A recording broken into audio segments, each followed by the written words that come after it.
Michael-Kitco News, special coverage of the Mines and Money London, is brought to you by Sandstorm Gold Royalties. Sandstorm's Gold Hod Maden made news in November when it released its feasibility study. I'm with Nolan Watson, CEO. Nolan, welcome back to Kitco. Yeah, thanks for having me. Nolan, I want to get into the headline, but I think we should back up for a minute. What is Hod Maden and how does it fit within Sandstorm Gold? Yeah, so Sandstorm Gold, for those of you who aren't familiar, we're a streaming royalty company, about $1.5 billion market cap, and we get royalty payments from all around the world. And what we own with Hod Maden is a contract that entitles us to 30% of the profits of the mine. So it's closer to an MPI type royalty, but it's an asset that is going into construction here shortly, and it'll be our biggest cash contributor to the company. So we're pretty excited about it. Tell us about the feasibility study at Hod Maden. Yeah, so it's a pretty special mine. This is a mine that it's in Turkey, and they just got their permits a couple weeks ago, their main EIA, and so they're going to be moving into early works here right now. But what's so special about the asset is that it comes right to surface. It's 40 meters wide, so you can use bulk ton mining methods and long hole stoping, and it's 11 grams gold equivalent per ton. So whenever you have 11 grams gold equivalent over 40 meters sitting at surface, you're going to make an enormous amount of money in the mining industry. So it truly is a special asset. And the feasibility study that just came out shows that. It shows that once it's up and running, it'll be in the bottom 5% cost-wise of assets in the world in terms of what it costs to produce gold. So it'll be one of the lowest cost gold producing mines in the world. And we're pretty excited to have that as part of our portfolio. Next steps with it? Yeah, so the next steps are right after you get your EIA, you go and you get a forestry permit, and then you build the mine. So they're already working on EPCM contractors and long lead construction items, and they're ramping up to go build this thing right now.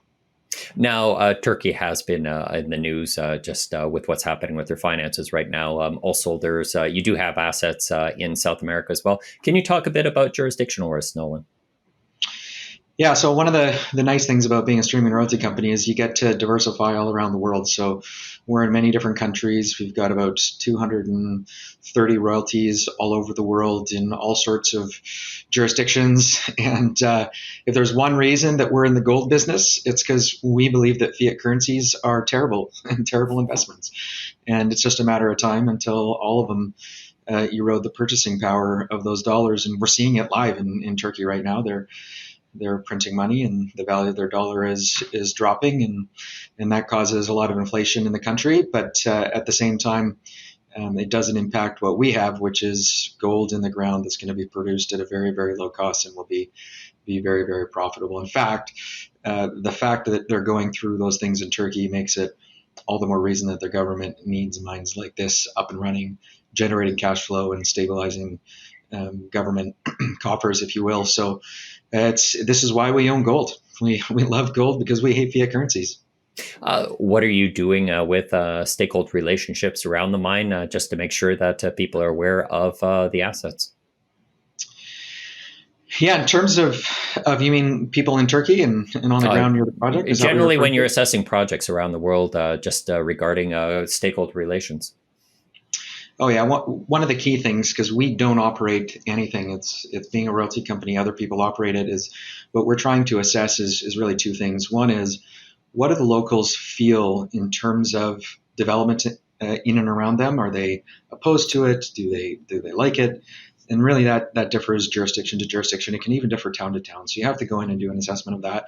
But the other thing that we have to really assess as a royalty company is, what is the ability of that operator to manage those social risks in that country? And so there are some countries where we won't invest unless it's this company or that company doing the work, because they really understand the locals, the social issues. And so we're very picky, not just about what country, but it's who are we investing in that country.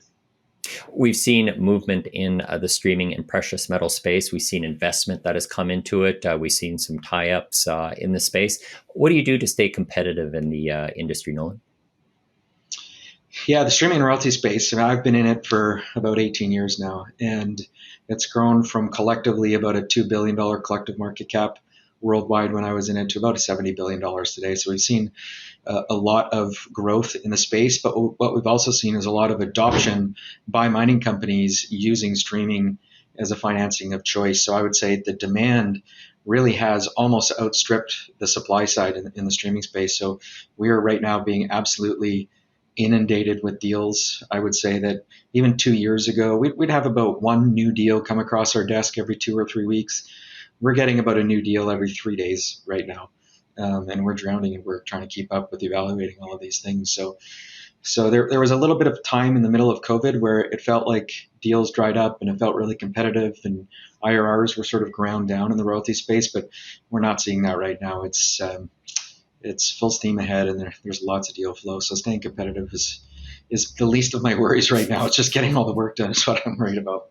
That's interesting, Nolan, because certainly at the start of the year, at least, although it slowed down. I mean, it was you had these elevated gold prices, and then also people were they had they had other options in terms of either doing debt or either doing equity, but you're still seeing a lot of deal flow. Yeah, certainly. One of the things that we're actually seeing right now in the metals and mining space is that the equity markets are slowing down. They're getting a lot tighter for people, and it's getting a little bit harder for them to raise equity compared to, say, a year ago. So really, we're not just competing against other royalty companies. We're competing against all other forms of capital. And so the supply of equity capital has dried up quite a bit, and we're actually starting to see lenders be a little bit nervous as well, just not quite sure what's going to happen, especially in the gold space going forward. So the streaming royalty companies are having to step up and provide a lot more capital than they otherwise would. 2021 is, we think, we're working on one more thing here. We think 2021 will be a record deal year for Sandstorm in the history of Sandstorm, and I wouldn't be surprised if 2022 was even more than 2021. So. You're talking to somebody that is interested in investing in the precious metal space. You have a couple of options. You can have physical, you can invest in a junior, you can invest in a minor, you can do ETFs. What would you explain would be the advantages and disadvantages, and how would how would a streaming company fit within that? Yeah, well, I would say if you're investing in true junior mining exploration stocks, it's less investing in more wild speculation. You're either going to make several multiples of your money, or you're probably going to lose all your money. And so we're really not competing for people looking for those types of investments. Where we like to compare ourselves to is if you want to buy a mining company, there's a lot more risk in mining than there is in buying a streaming and royalty company. Streaming and royalty companies, we get all of the exploration upside, we get the commodity price upside, but we cut out a lot of the downside risks associated with mining. If there's fires, floods, social unrest, and that causes production decreases and therefore cost increases, those are things that the mining companies bear that the streaming royalty companies don't. Streaming royalty companies compared to mining companies, we're a lot more diversified too, because we don't have to operate the mines. We can have 230 different royalties, whereas a typical mining company won't want more than, say, 10, 15 mines. It's just too hard to manage it. So we're a lot more diversified, and we're kind of like an ETF in that way. The reason you would buy a mining ETF is you just want more diversification amongst the mining investments that you've made. So we're kind of like a mining ETF with less risk, but the same upside. So we think we compare very favorably to other forms of potential investments in the mining space. How's gold looking to you going forward, Nolan? That's an interesting one. I think one rule of thumb that I've always followed in life is don't fight the Fed. So it does make me a little bit nervous, and everyone's talking about increasing interest rates. Having said that, I feel in my bones that gold, I don't know if it's in the short term or the medium term, it's set for a very, very big run. And the amount of money printing that has been done over the last 2 years because of government overspending during COVID has been astronomical. I mean, in Canada alone, I'm sitting here in Vancouver, and over the last 6 years, our current government has doubled our national debt, doubled it. And now they're printing money to stay on side. And so they're just decreasing the value of their fiat currencies. And I think you're going to see over the next 5 years, gold substantially re-rate and adjust for that. Now, if you're a mining company, that's not always good news, because that re-rating is also going to come with inflation. It's going to cost more to buy all of your inputs and pay your employees and those types of things. But the streaming and royalty company doesn't have those cost increases, but we do get those revenue increases. So I'm pretty optimistic over a 3 to 5 year period. There's a lot of things shifting in the economy in the short term here, so it's really hard to predict what's going to happen over, say, a 12-month period. There's an alternative that's come up, Nolan, in about the last year or so, and that would be crypto. So if you're worried about the inflation picture, if you're worried about fiat currencies, you have seen interest in that regards regarding crypto. Your thoughts talking to somebody weighing an investment in gold versus crypto? Yeah, I think there's really two things going on. One is crypto definitely is a competitor to gold to a certain extent. What most people don't realize is that the total worldwide gold market in terms of bullion sitting in vaults and held by various institutions and individuals is still way larger than the crypto market. The crypto market is $2 trillion plus in size, and gold is several $1 trillion more than that. And so gold really is still, quote, the gold standard of alternatives to fiat currencies. One thing that I do like about crypto, though, that I think is in the long run going to help gold is, gold was sort of seen as an old person's. It was the old men in the room, women in the room who would say things like, "We need gold. Fiat currencies aren't very good." And young people coming out of university didn't really understand that. I'll even admit that when I came out of university, I really didn't understand what this whole gold thing was all about. But crypto has just captured the minds and imaginations of all of the young people around there. There's almost not a single 20-year-old that I know that doesn't own some crypto, and they now understand that you don't want to own fiat currencies. And so there's been kind of a great awakening around the world about the harms of fiat currencies, and crypto is showing an investment, and it's teaching an entire generation that they need to look for alternatives. And I do think that there is going to be some reckoning in crypto because there's so much fast money in there. I think there is going to be some pain coming forward for some of those crypto investors. But I think that the lessons they've learned about why you don't want to own fiat currencies will hold. And I think eventually some of those will turn to gold in the long run too. The next 12 months, milestones or news that investors should look for from Sandstorm, Nolan?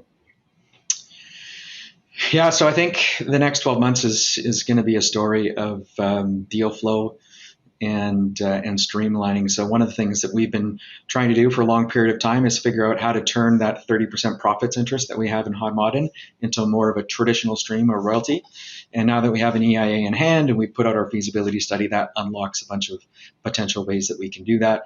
And simultaneously, we're working our butts off here, looking at various deals, and I think we're going to get a bunch of them done. So I think a year from now, you're going to see a much cleaner Sandstorm and a bigger Sandstorm with a bunch more deals in it.